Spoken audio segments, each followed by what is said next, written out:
Of course, it's now time that we cross over to the next beat or the next segment of the show, where we'll be discussing matters BBI and whether it should hit Parliament or it should be discussed by the people, of course, implemented by the very same people. So we have different, voices on the panel that will echo in their sentiments, and we all come to that solution whereby we'll say, this is the BBI report. Is it coming in to bring us more trouble, or is it coming in to bring us, of course, a sanity in regards to the issues that have been addressed within it?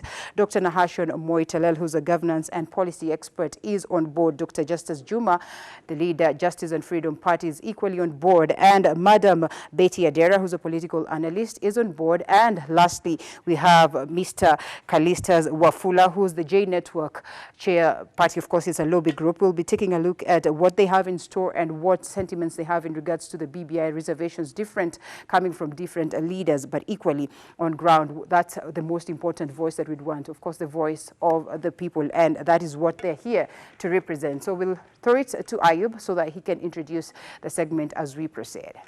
Thank you, Linda. And of course, it does regard the developments that have been happening ever since the handing over of the report to President Uhuru Kenyatta and the opposition chief Raila Odinga, and of course, the unveiling of the report subsequently the following day at the Bomas of Kenya, Nairobi County, and how that has shaped the political establishment and the political ground owing to the build-up that we are witnessing, revelations after revelations, and that again shaping up the discourse regarding the political establishment in the country. And we have Dr.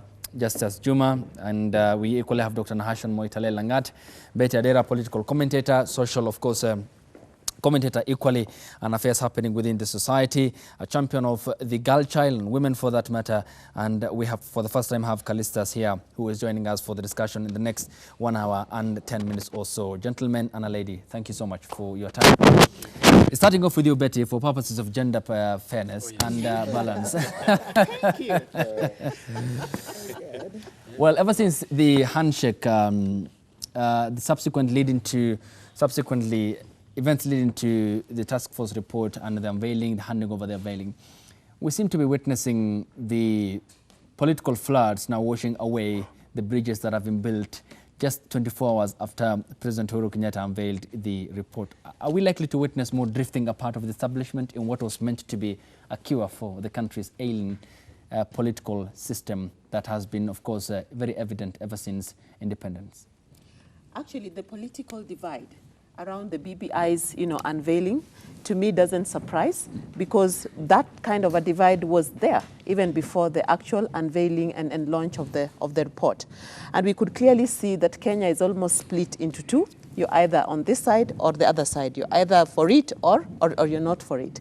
And we can recall with caution the amount of anxiety, that was there among Kenyans a few days to the actual, unveiling, with many people wondering and speculating, and tons of versions of the BBI report, awash on social media, until the actual day came and people also had their views in terms of were their expectations met or not. But I'm thinking that for me going forward, Kenyans need to sober up. This is the time for once that all Kenyans need to sober up.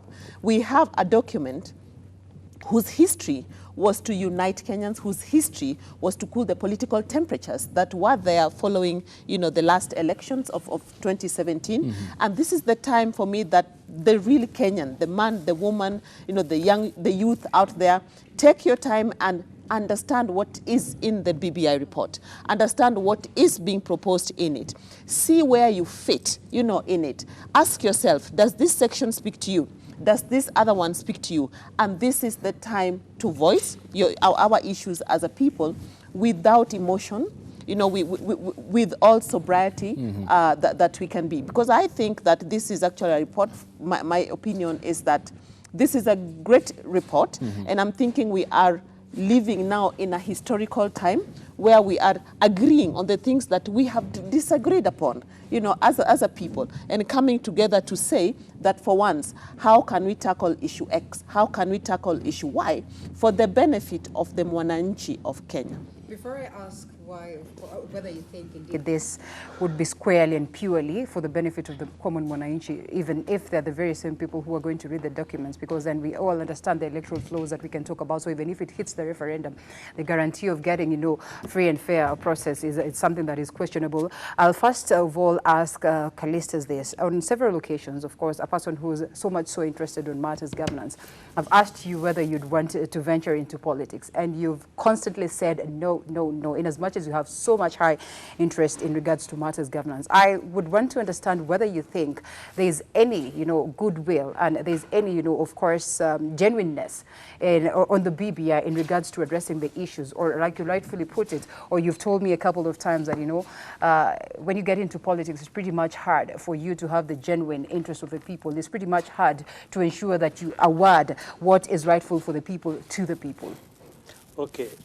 In my view, the BBI report is a disappointment to us Kenyans because it does not raise the pertinent issues affecting Kenyans. Right. It only focused on clarifying some few items to make it look like it is a report for us Kenyans, but it is not. The report has addressed issues that cannot affect anything. That's why you can see those people who are opposed to BBI are clarifying it, because they know there's nothing going to change. Right. So I think Kenyans should now start thinking on how they should address their issues. If it remains going to a revolution, then it will have to happen, because it has taken us too far. People are suffering. We told this BBI when we faced them, we told them that the issues that are affecting the country are a misuse and a misappropriation of funds. Secondly, corruptions. So how can we deal with corruption if we cannot propose radical changes that can change the system so that we have checks and balances to avoid these corruptions? So the BPI, the report that they have brought, is a report, I think, only helping the so-called political class, so that in the name of building bridges, uniting. So they want to unite us so that they can now eat more from us. So we are telling the country now to read this document, and we expect the conversation to take a different direction. We do not want to appear before any politician and propose something that is going to affect him. Do you think when we appeared before the PPI, we proposed to scrub off Senate? Then we were talking to Senator Yusuf Haji and Senator Wamasiwago. They were just laughing at us. How can they dare sitting down and talking, discussing on how to scrub off Senate and their senators? How we proposed about ensuring that we introduce job group to these politicians so that we balance. Because we talk about high wage bill in the country, but when you look at Kenyans, ordinary Kenyans are being paid a very low salary. So we cannot talk about how we can reduce anything from Kenyans. Those the small one. These politicians are taking too much from the people. In other words, the proposals, some of the key proposals were never captured in the report. Yes. And you don't feel it will be the cure point of the country's political problems? I don't think so, because...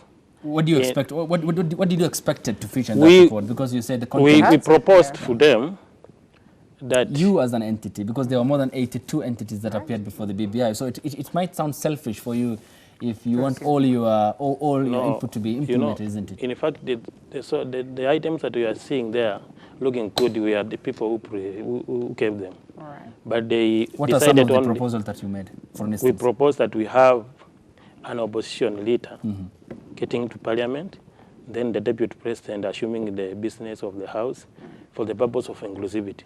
So that we cannot talk about changing the system from president to parliamentary in the name of inclusivity. And inclusivity will never be achieved in Kenya. In fact, discussing inclusivity is the same as discussing tribalism. Oh, okay. Okay. It is just simple as that. Glorifying. Okay, Because we'll come to that because there are many elements to unpack equally. Dr. Juma, if I may come to you, good morning. Good morning. And we all see or witness the happen instances afterwards, the handing over and the unveiling of the report. In your view, parliamentary or referendum? Well, The Constitution provides for both options. In Article 55, discuss elaborately, and subsection Article 56 and 57. 56 discuss parliamentary initiative to amend the Constitution. And the process, yes, anyone can introduce a bill, whether to the Parliament, and of course through the Speaker. After review, I think should be considered after, I think, 90 days, and then both the Speaker, the houses will jointly, submit the same to the eventually to the President, who eventually will forward the same process to independent and boundary IEBC for purposes of referendum. That is one. And through popular initiative is also possible through either a suggestion or a drafted bill, which one would submit to IEBC, which to the same after 90 days shall submit to county assemblies for purposes of discussion and approval. You're aware of Punguza Mzigo process. And when approved or not, when approved, then yes, it will go back to the Parliament and eventually to the people, whether Parliament passes or not. And these are provisions that are within the Constitution. Okay, one clarity that one needs to bring on the table, especially to Kenyan citizens right now who probably have been hyped up by politicians, because as a party leader, all political parties have their own campaign agendas. Yes. And all we need to identify with is whether they resonate with our interest or not. And we might be caught up in hot air that actually are geared towards political parties' interest and not the citizens' interest. So I would urge or caution citizens not to think that life begin and end with BBI. Though BBI has pointed out some fundamental issues that ought to have been addressed before 1963. Because when you're talking about ethos, and you're talking about values and responsibilities, there are indeed real issues that are affecting our society. If you go to a Kenyan family and you're talking about parenting, in line with our current education curriculum and the output, because where I come from, Scripture says that you shall judge a tree by the fruit that it bears. And if it is a mango, it will bear mango what? Mango fruit. If it is an orange, it will bear what? Orange fruit. So the way we've raised our children to date actually neglected, because it's even capturing very weighty matters like history and our identity. Currently, our history is as per the colonial definition. People are clustered as per the migration routes. If you followed the forest, you are called a Bantu. Bantu is the Greek word for forest. If you followed the river, you are called a Nilot. Nilot is the Greek word for running water. And that does really not connect somebody with concrete identity of who you truly are. Who was your grandfather? Who was your origin? Forest never gave birth to anybody. So this identity crisis actually is what has left our society vulnerable to Western influences, which actually are not concrete and does not have proper value connection. And that ought to have been addressed then, so that this should have been the content of what we teach and how we bring our children. Doc, not to, of course, distract the line of thought, but then in that case, or in that sense then, we see there are numerous issues that would have been addressed a long time ago. But then the beauty of democracy, the beauty of the law is the fact that, it has some dynamism in it, so that, you can realize that there's a problem here, then you try and fix it. And that's the reason why we're having this conversation of amending, of course, the Constitution, of changing, making some changes on the Constitution. So while we might not have done that long time ago, we say, of course, it's long overdue. And now we're having these conversations, which should be healthy for that matter. And that's the reason why there's that clarion call upon every other Kenyan to get involved, because we understand our very own issues. We're growing from that time where, of course, the white man would come and dictate how we're going to live. But we're getting to that point whereby we all understand what, of course, issues we have as a people of Africa and what solutions we have for the problems of Africa. So looping in Dr. Nahashon Moitelel, when you look at what, of course, is being presented by the BBI in terms of proposals, and the question of the timelines, and the question of whether it should hit, the parliament or it should go to the people. Do you suppose then that this is a healthy conversation to have? And looking at the timelines, are there likelihoods that it would get to parliament and we get justice out of it, we address our very own issues, or indeed, when it remains with the very same people, of course, we're going to equally get what is expected to address the issues that we have at hand? I blame the proponents of this BBI because it didn't expressly demand that it should go to the referendum or to the parliament. Yes. It was just an open check. Right. So now that is now giving us another, we are now working for the secretariat, Right. which is not bad because it is allowing us to have our views. But there was a gap. They should have told us now, this is how we have to go, or this is expressly what we are demanding for us to go to the referendum. But it didn't. But what I like about it is that it talks of fixing the leadership. The moment you fix the leadership, everything falls in place. Because it's like when you have a problem with your car, maybe the wipers are not working, the lights are not working, you don't fix the wiper. You don't fix the lighting directly. You do a diagnosis and find out what exactly is the problem. You might find the real problem is a battery. So now, if we fix the battery for this country, everything will fall in place. But what is ailing the country is is more of when we talk of an example is the EACC, fighting corruption, which actually was the backbone of this, because when we started this BBI, that clause of fighting corruption was very heavy. Actually, we had a weekend, which was a Kamata Friday, yes, which was born out of these talks out of the BBI. But again, if we fix the leadership, which in turn will take care of this EACC, it will, because now, as we speak now, EACC is at the mercy of the executive. For you to arrest somebody, you have to call State House red line, because you don't just go and arrest somebody. You have to follow those processes. And then again, they don't have prosecutory powers. And then you find that those are real issues which should have been tackled by this.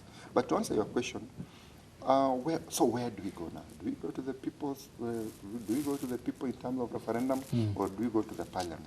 That is now a big debate, because if we go through the parliament, we might be dividing people more, because there are some people who are reading fishiness, or there's something not right when you go through the parliament, because it is an express way for somebody to have his way.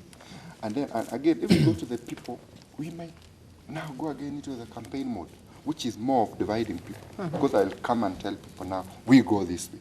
Another person says, we go that way. So there are some other avenues that we need to express, which should come from the top. The leader should tell us, especially the three people we know now who are they have some muscles in terms of followership. Like the president, the prime minister, the deputy president, and also those people who are in the NASA. If those people give us direction, which we might think is the right way, which will bring us together, the better. Why do you think the BBI never scratched the surface here with regards to either recommending a referendum or parliamentary way anyway? Is it because they're avoiding more divisions and the expenditure more than 20 billion needed for a referendum? And if, say, they might have engineered this into a bill, then it comes to the floor of the House, then further decisions will be expected. So why did they stay off either the two options? I think there was a lot of talks. There was a lot of insight by the National Integrity, the NIS, because I remember there was a time they wanted to release it. But when the president is briefed, this is what is there, he sneaks out of the country and comes back later, and then he will now tell, this is now the time to unveil the report.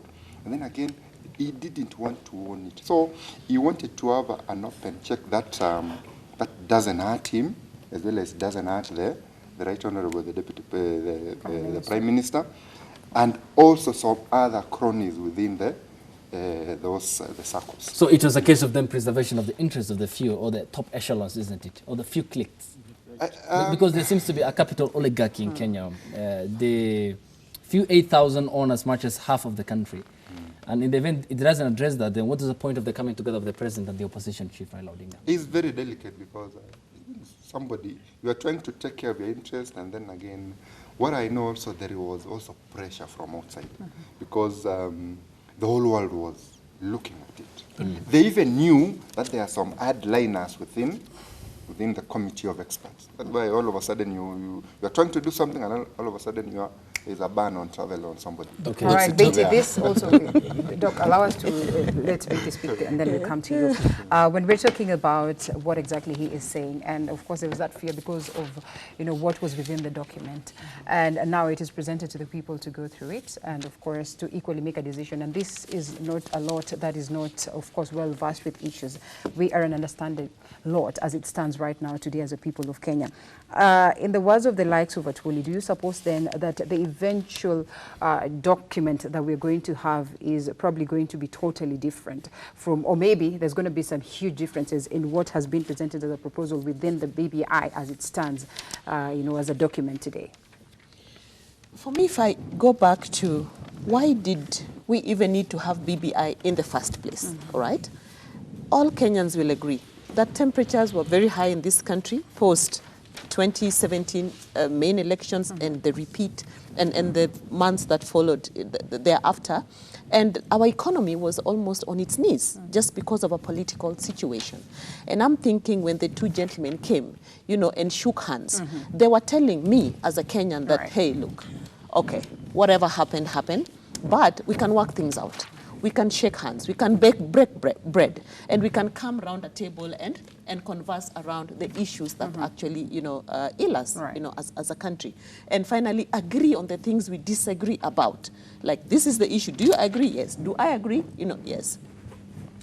But everything that happened within, that whole process that led then to the committee and to the actual report, I'm thinking is geared to the common mwananchi. But it has to be spearheaded by someone. Not everyone can be president. Not everyone can be, a member of parliament. But I'm thinking that, for me, this whole process has opened up an opportunity for us as Kenyans to talk. And I feel that the report, in my view, is a draft that the committee presented to Kenyans that, look, the committee came around around the country, gathered thoughts from Kenyans. This is what they were able to put together. I want to believe a lot of proposals were made, like my fellow panelists, is saying a lot of proposals were made. But again, in a process such as that, you can't have everything in there. But they're saying that these are the key issues from what we heard from Kenyans. These are the key issues that we are also hearing from the political elite. Remember, the elite are also Kenyans. Yes, they are. We give it to them. But now it's back to Kenyans to look at it, and this is the time for me as a grassroots woman, support worker and supporter, that this is a time we really need to look at this document and say, as a person living with disability, what does this mean to me? As a youth in this country, what does this mean? As a woman, what does this mean? And for once, we are beginning to have conversations around the family, values around the family at national level, that's proposed, in there. For once, we are even hearing that in spite of the 2/3 gender rule that's stipulated in the Constitution, but we are seeing some deliberate effort in this document that is suggesting that, say, at governor level, then let the governor be one gender and the deputy be from the other gender. And I'm thinking conversations such as this open to us the space for us to even provide even more input. Because let's face it, one of the issues outside of corruption that has also ailed us as a people is the perceived exclusion and the winner-take-it-all strategy of leadership. That has been our other main issue. And I'm seeing deliberate attempts in the draft BBI report to speak to those kinds of issues. So for me, it's just back to us as Kenyans. This is the time to throw our thoughts, our inputs, and make this document be ours. We are just less than 60 years old. We are not a democracy that you can compare with the US. We are growing. We are still a child in terms of democracy. And the fact that we have a progressive, constitution doesn't mean that everything in there everyone agreed with. Okay. You see, so this is a time to bring up those issues. Yes, what is this? Okay, me, I want to talk about this report, how it was presented. Right. First of all, I must say that the report did not have intention. Those who formed the BBI did not have intention to address issues concerning Kenyans. Because if you want to fix anything concerning Kenyans, you must engage Kenyans. But if you want to fix things concerning politicians, you engage politicians. That's why they formed BBI amongst the political class. But don't you Leaving suppose alone, they traversed? You equally said you had a chance to, echo in and also weigh in what you think would be incorporated in that. There is what we call interested party. Yes, If let me just pause you. in We take this call from our panel from home and listen to as well what he wants to put across. Good morning. Habari ya asubuhi. Bushie papa ulimbwena. Mzuri sana mkubwa. Nataka kusema namna hivi hapo.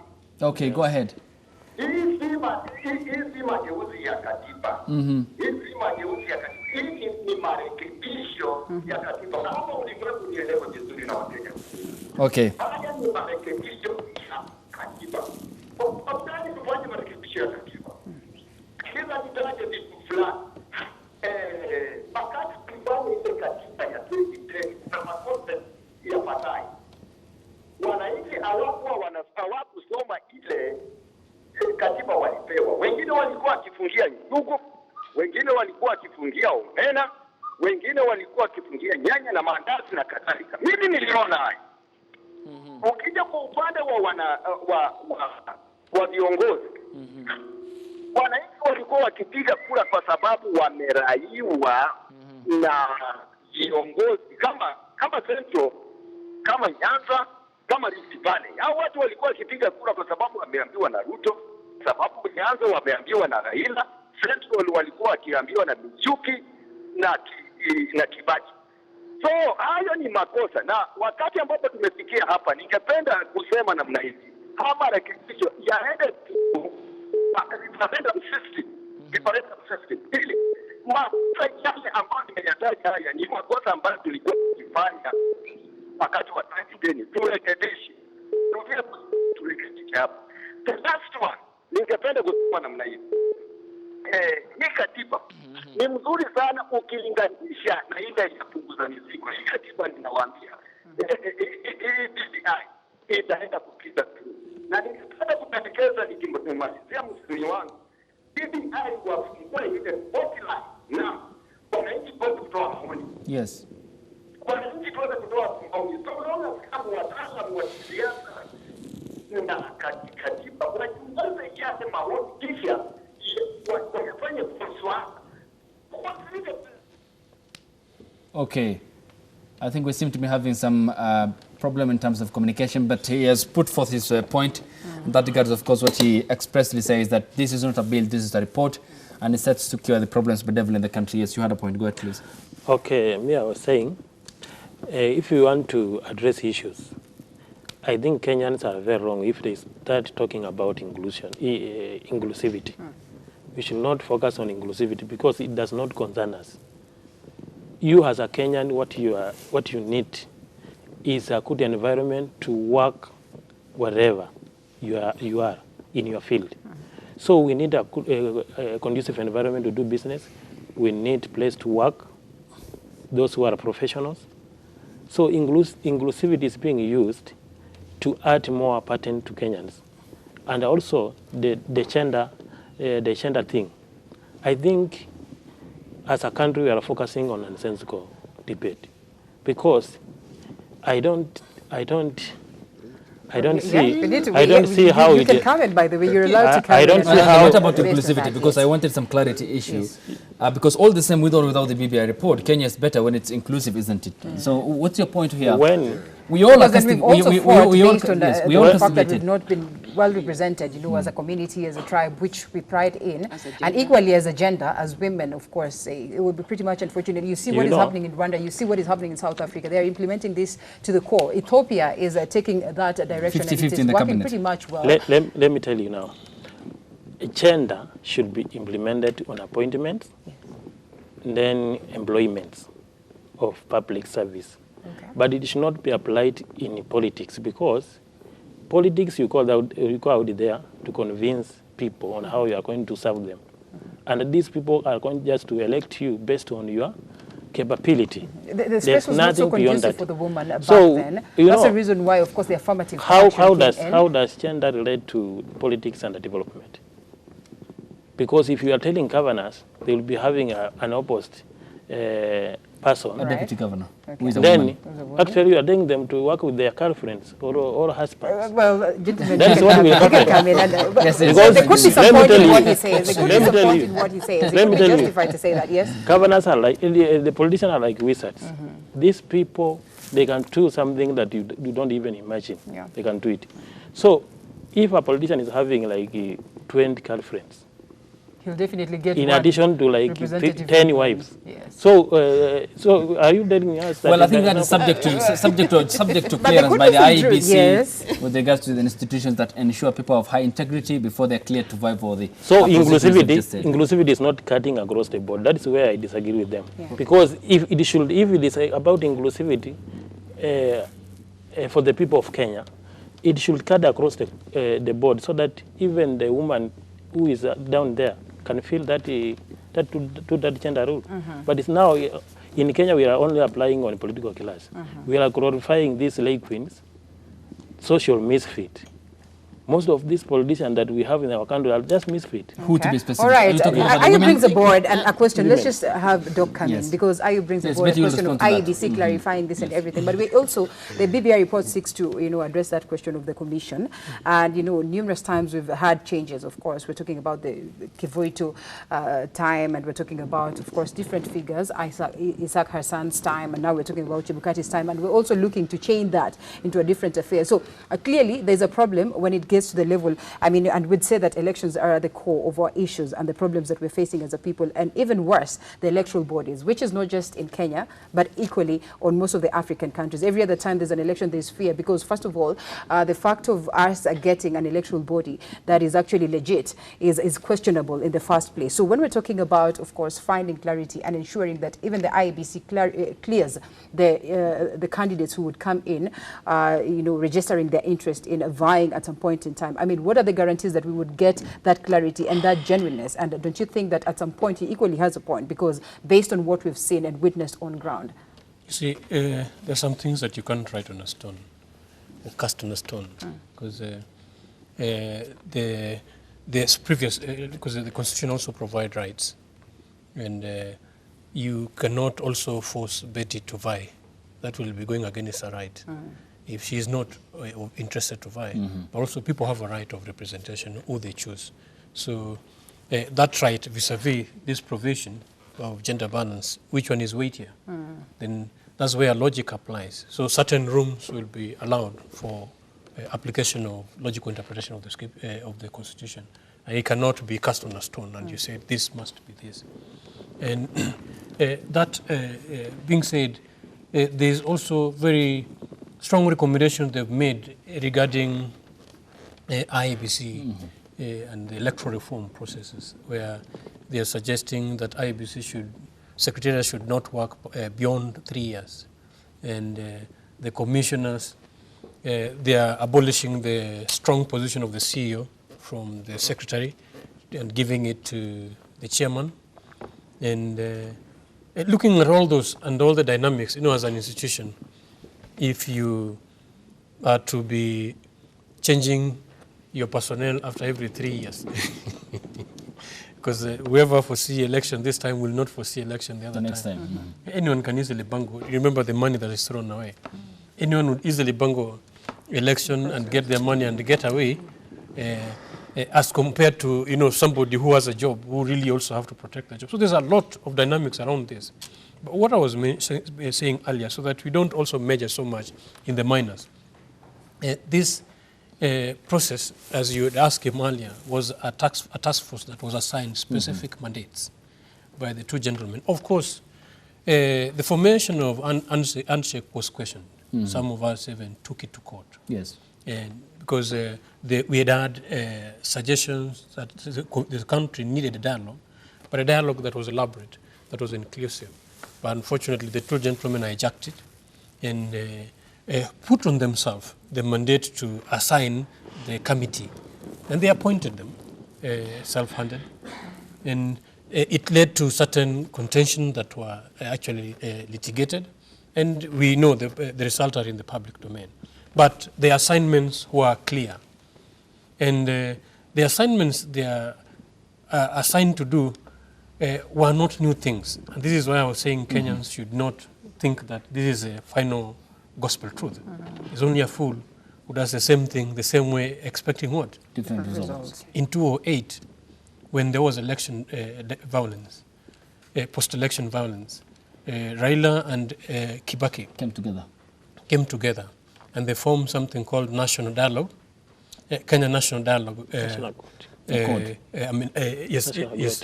And that dialogue team also came up with the findings, actually in 4 items. Remember, first item was ending the violence. Second item was dealing with the humanitarian crisis. IDPs, which some of them have not been sorted out to date. Then the third one is political crisis, which probably culminated into 2010 constitutional referendum. And then we had Agenda 4, which were addressing long-term, short-term and long-term issues. And this majorly was captured in a TGRC report. Yes, which was never implemented. Which was never implemented. So if Kenyans are being treated to the same thing again, vicious circle.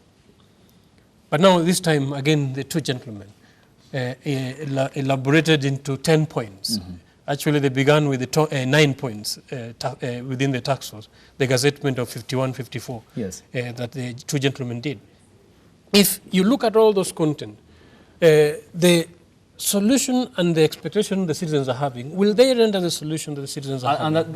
And that's my question, Doc. Yes. Because you have cited very equally pertinent point, because if we are to write back our history, then 2008, 7-8 post-election skirmishes will feature very high, or pretty much in our list. But then prior that, 2 years before that, we had the Committee of Eminent Persons formed after the 2005 divisive referendum, issued a report in 2006 to address issues of reconciliation, electoral justice, and inclusiveness in the country. 1 year later, we had the post-election skirmishes. And then after that, we had the Mkatinusu government. We had again 2013 contested elections, 2017 contested. And then we have to do the two gentlemen coming together. I mean, where is the assurance and the guarantee that this is the easy, immediate fix of the problems bedeviling Kenya's political establishment? You answer that before, after break, Doc. Allow us to answer that after a break, because I think it boils down to what he was saying. Probably these proposals had nothing to do with the interests of the common man, and if at all they did, then they might not be implemented after all. So we'll listen much more, of course, that very same note after this short breather. Welcome back. You're watching the program into the final segment here on New Day Kenya. We will allow Doctor to finish up his point before we come to Dr. Nahashan, and then Betty's response maybe to what Callista's just expressed a while ago. Yes, Ayub, you asked very serious questions, whether this is going to render solutions or not. But to Kenyans, actually, the basis of our solutions lies at the root cause of our problem. And in Africa, we say Ubuntu. I am because you are. We are each other's keeper. We took care of one another's interest until the invasion of the Caucasians. And their problems that they brought to our community to date has not been eradicated. And through divide and conquer, they've sustained their narratives, and they've always pointed us to the wrong solutions. Remember, the slave master who was setting up the light-skinned against the dark-skinned, the tall against the short, the long nose against the short nose. You saw our Rwandese kill themselves because of short nose and long nose. And these things are still with us to date. And they are so deeply entrenched, even in our own education system. That is why I take cognizance of the preamble, especially the first article of BBI. For once, noticing really what our problems are, but they are not bold enough. Maybe some were trying to be bold, no wonder their visas are being cancelled to go to some other countries. Who knows? But that is where our problem lies. Okay. And we have been captive of leaders who plays or jump at their tune. And these leaders are the ones who, if we can offload, because they've said our problem is not hardware, our problem is software. If we can offload these leaders who cannot fill their citizen, instead they sacrifice us when it is convenient for them, instead of serving us, they're the very, very guys who are already loading over us and manipulating. Look at the things they're doing to the economy. It is just, the other day they promised free education. Now they have released that ed teachers should do what? Collect school fees. And we've seen all the promises that these individuals are bringing. They are putting wrong priorities. Our priorities being majority agrarian pastoralists, our policies should have been driven from that background. Okay. But look at the policies that they're driving. Our country is captive of leaders who are playing at the tune of these outsiders. The moment citizen will, and this starts and begins today. And we are offering ourselves and we are ready to go all the way. If we can play outside their trap, the narratives they keep on reinventing year in, year out, we are capable of defeating them and bringing out leaders who are servants to the citizen. And this is the solution. That's where our solution lies. Kenyans do not have tribal issues. Kenyans marry each other across tribe. They do business with each other until leaders come to the surface. So the problem is the political class. The problem is the political class who actually are playing at the whims of the outsiders. Our problem is external. Internally, we can do better, and we have to turn back and start looking within ourselves. Okay. Sad reality is that we're not united to that point where we can say that let's go out there, let's rise, let's do a revolution and everything. Doc, as we release you, thank you so much for your time this morning. Thank you so much, Linda. And of course, we'll cross over to Dr. Nahashon Moitaliel just to get to hear his sentiments over the same. There are the likelihoods that this is going to be forced down our throats. And I think that's what we said. Most of the people argue that, BBI will find its way and it will go for sure. And it will pass for sure. When we look at this scenario, and clearly, in as much as we argue that maybe there's not so much that is left for the people towards addressing that issues. I mean, what do you suppose then that, we should proceed to do as a people? Because clearly we're arguing that maybe it should hit the parliament, it should hit the people and everything. We say if it's in parliament, it's still the voice of the people because the members of parliament are the ones we elected, so they will be speaking on our behalf. So sincerely speaking, this one is going to find its way in. Moving forward, are we within the timelines? Is it a healthy conversation that we are having, do you suppose? It is, I think it's healthy because our sentiments, whether they will force it down our throats, but our sentiments are actually being felt. And the way they are doing it, they are actually cautious. Because I remember when they were doing the BBI thing, they had something which was very heavy. But through the cries, through the what, all this and that, they tried to water it down to make sure that those positions that we had in mind, they will be getting deputy prime minister, what and what and what. It was actually watered because initially we were trying to reduce the mzigo. So I know they will force it down our throat, but I don't want to see the hypocrisy in these leaders, because when we say inclusivity or national unity, I want to see everybody in. That's why I'm very sensitive on that issue of inclusivity, because there are some people in this country who don't see themselves as Kenyans. If you go to Pokot, Pokot have declared themselves they are not Kalenjins, because you only use us as Kalenjin during election. After election, we become Pokots. But before we were Kalenjin. So anaambia habari ya Kenya. Go as the farthest part like Mandera, some bordering. Those people actually feel excluded because when they go for shopping in neighboring countries, Ethiopian, Somali, they buy sugar. They are feeling the pinch. So what we need to do with these people, let's make them feel like they are part of the government. If they feel they are part of, like there's a day Duale, I really felt Duale because they say that if we don't go the parliamentary way, there will be no day somebody from his community will ever be a president, which is or a prime minister for that matter. Prime minister, because they are the big boys, the big boys in the field who feel they are more Kenyans than others. So whichever way, if we go the parliamentary, if we go the referendum, let's make everybody feel is included. People with disabilities, women, youth, because even the youth were not represented in this BBI. I didn't see a woman, something like that. So that feel of excluded, that you are being excluded, is what is bringing this division. And then again, this BBI was made to look like it is a two-man affair. But it's only Uhuru and Right Honorable Odinga. Should the three have a conversation so that at least we protect our unity? Because then, if it's a 2 months affair, then we exclude the rest, the key leaders who equally enjoy support. Then we are in a way bracing our peace.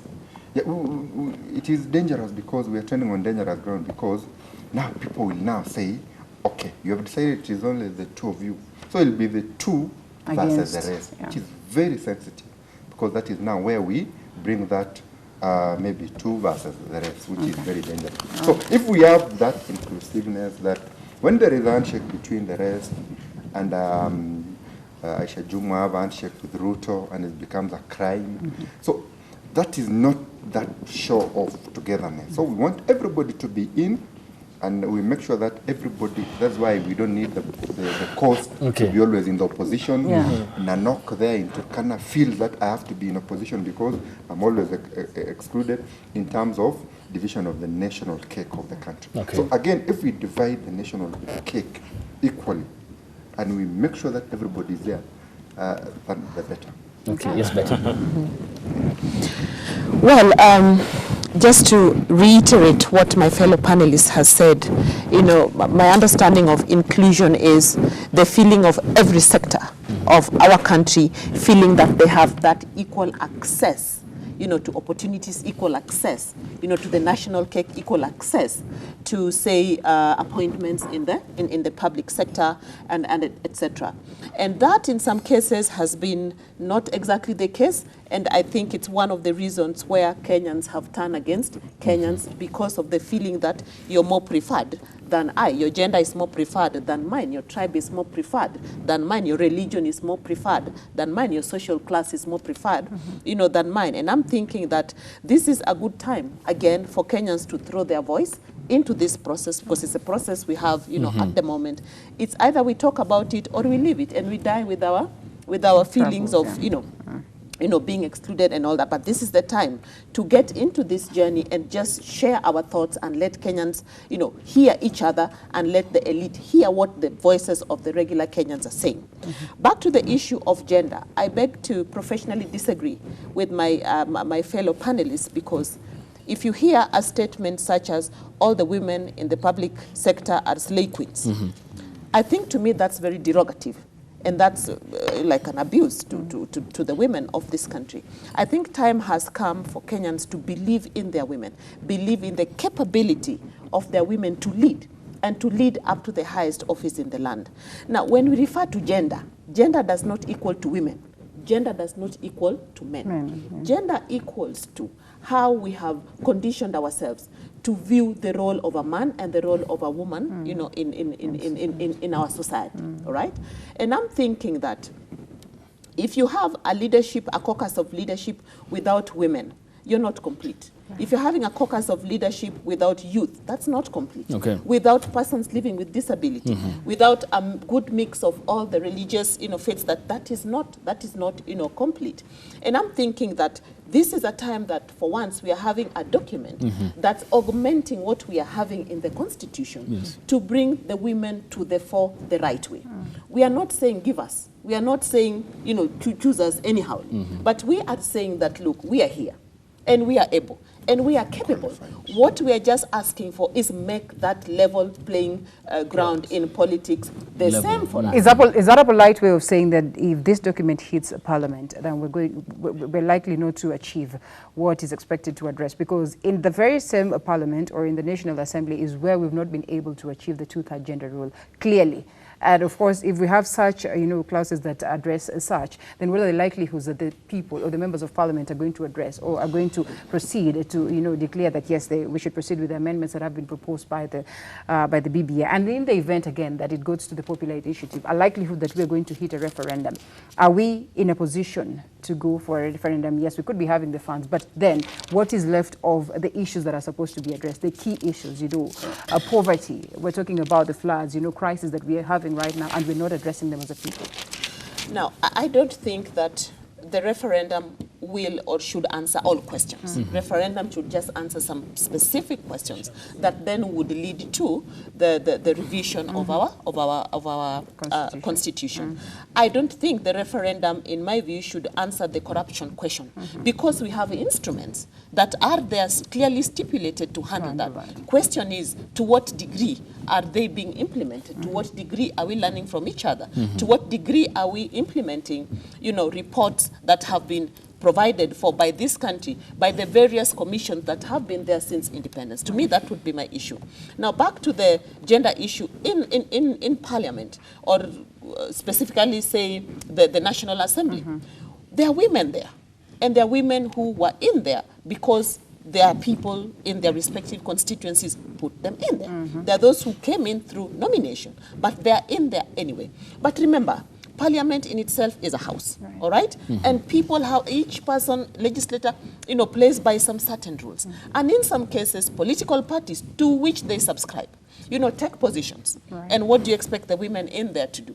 For me, when this document goes back to Wanjiku, it goes back to Atieno, it goes back to Mora, we want to hear Mora's voice in this particular issue. And I'm thinking one such thing that should be clearly stipulated in this proposal is that, for instance, gender-based violence around elections should be criminalized. And if you're found, doing that to the other gender, it can even be a woman doing it to a man, remember, and the other way around, and vice versa. Because we're talking about gender. Those kinds of things need to be sorted out, and I'm thinking into 60 years after independence, those are issues that we should have already been passed. But I'm thinking that the Kenyan woman, we are here for Hapa. And they stand for a moment I felt as though Kalisa will come in. Let's hear from Dr. Nash. Before you argue as well. Also, on the matters of ethos, there is also a way we expect a woman to portray themselves. So that because there are few elements which actually has made our beautiful women and girls to be perceived as slave queens. Okay, let me just slow you. Get this call from our panel at home and hear what he has to say or she has to say, and then get back to Kalisa, who has equally wants to express his point. Good morning. Morning. Morning to you. Yes, good morning. Habari asubuhi. Nzuri. Haya, ongea nasi. Yes, I'm calling you. Yes. With regards to the debate going on. Yes. On the BBI intrigues. I'm calling from Nairobi. Yes. And this is with regards to the gender. I would like to participate on contributions being made by your political analyst Betty Adera being hosted. Okay. With regards to the same. When you talk about implementation, of the BBI and the intrigues of the BBI, is there consideration for persons living with disability? Because most of the constitutional mandates that the government were made, or most of the constitutional mandates that the government was supposed to have implemented, hasn't been implemented yet. Yet, persons living with disability are elected. Okay. We're still talking about a referendum. We're talking about the BBI reports, the intrigues. Nobody is interpreting the document. Okay. How sure are we that we're going to implement the previous constitutional mandate? Because persons living with disability are highly marginalized. Even when it comes to attending their functions, like yesterday was the National Persons for Living with Disability being attended. Despite the rainy season and everybody was there at Uhuru Gardens, no government senior official was present. Yet when it comes to the BBI report, on the same Langata Road at Bomas of Kenya, everybody was there. Yes. That is marginalization of the highest order. When the Constitution talks about 5% of these jobs should go to persons living with disability, Yes. some of us are highly qualified, yet are quite marginalized. So it pains when people are talking about BBI, handshaking, tanga-tanga, kueleweka. You know, it doesn't make sense at all. Can you shed light on the BBI report and the mandate? Okay. Thank you so much. Asante sana, thank you. Well put forth point by our caller from Nairobi County, who equally is talking about the goodwill politically that does exist. Because when you compare Kenya and Rwanda, or put these two countries in one scale, you find out that there is more of a better political goodwill in Rwanda, which has 64% women representation than even the House of Commons in the UK, which is the bedrock principle of democracy across the world, which has 29%. Therefore, is the will there in your view? Because the same people who form part of the committee or the task force were the same people who sit at the bicameral house, the National Assembly or the Senate, which shut down the two-thirds gender debate on 4 occasions. I think that's now where the ball stops at the CEO of the country. If you go to Rwanda, you will find that the president is actually asserting authority. He's not massaging that, let's do this, there is no retreat, let's go to coast to put more women in. Okay, I don't know why the calls fancy you, but let me pick this call from another caller. Good morning. Jambo, good morning. Hello? Yes, good morning. Good morning. Yes, good morning. Habari asubuhi. Sana. Okay, talk to us, please. That's what I'm saying about BBI. It's a good document. It is only for politicians who are deciding us. Okay. Yeah, because they are giving us different views. Let them give Kenyans the document so that they can decide. Okay. Yeah, thank you. Okay, thank you. Asante sana. Technically, I mean, all Kenyans are concerned. Exactly what happens. Even the constitution that we have, we all argued that it's a good document, just that it's not been implemented, just that the politicians have not had that goodwill of implementing this. So, of course, is the likelihoods of us having the BBI. Could be a good document, but what are the likelihoods that it's going to be implemented? Maybe best, of course, adding some weight into what you were saying, that probably we could not be able to even to achieve inclusivity, because when we're hearing persons with disability also arguing on a number that is as minute as 5%, and we've not been able to achieve that. We had a conversation yesterday, on our YouTube pages, you can always grab that, and it was pretty much unfortunate to even have such a discussion. It was shameful that we have a constitution that speaks volumes of how we should have inclusivity across all board, but we still are not able to achieve that. We could be talking of 2/3, 5%, but we are not able to get this. So what are the likelihoods that even with the document, well polished as it may be, of course, with the popular initiative that, most of the people will have weighed in their sentiments, what are the likelihoods that we're going to achieve these implementations? Now, yes, we allow Dr. to finish up. Let me finish. And then we'll come to you. You'll have your time. So as I was saying, I think we are not, when the president has a lot of powers. I'm in a board where all people are represented. There's someone with PWD, there's a youth, and there is a woman. Actually, a woman is the vice chair and others, which is a very powerful board at the Treasury. Now, if now those people who actually do these appointments advise the president again in terms of other parastatals or other departments that needs representation, the better. But again, as I said, the reason why we say Rwanda is doing good is that affirmative action by the president, where he stamps authority. He says, this is the way I want my administration to be, and let it be.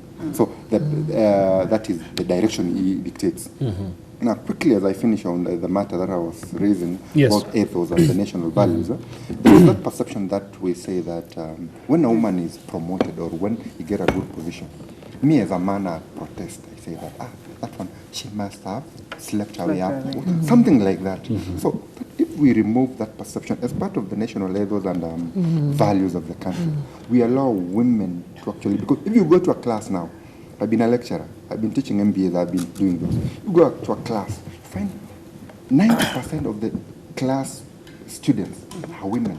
And then again, these are women, they are their wives, and also they are parents. So, and again, they are mothers. And then again, they are this class. And then the moment they get a promotion, they are branded slave queens, they did this, they did that. So if those few characters that are actually blemishes, they are certifying the women world by doing the vices, should actually know that they're damaging the whole lot of them. And as men, let's play a role. If we play a role and make sure that these people actually deserve to be in a position better even than us, we are going. Yes, Callistus. So in my view, we will waste a lot of time if we can discuss about inclusions and inclusivity and exclusions, because these are things that you cannot achieve. I want to take you where inclusivity started. Inclusivity started when people started enjoying life in public service, where people started looting from the people. Okay, Callistus, let me pause you. Our panel from home is coming to also talk to us on the subject at hand. Good morning. Good morning. Morning to you. Habari asubuhi. Nzuri sana. Yes, talk to us tafadhali.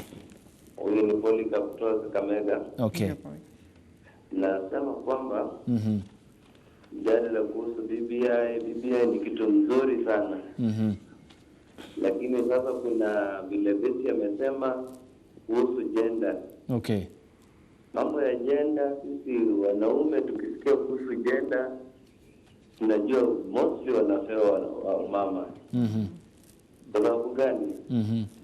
Hiyo binti ambayo anasema gavana akiwa deputy mwanaume mwanamke akiwe huyo gavana hivyo. Na hiyo iko effective post. Kwa hivyo wao watu gavana ambao wanatafuta. Yes, go ahead please, tunakusikia. Tunatafuta mtu ambaye anaweza wasaidia kutafuta kura. Okay.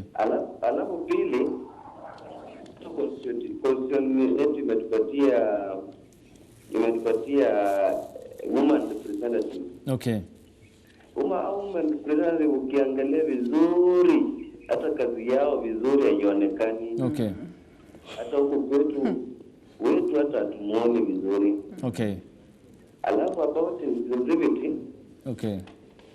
Mimi naona all Kenyans should see other Kenyans as their brothers and sisters. Okay.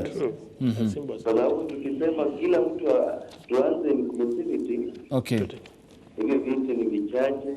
Sasa tujue tu kwamba huyo mtu akiwa kutoka coast akiwa mkubwa pia na sisi ni wakubwa huko. All right.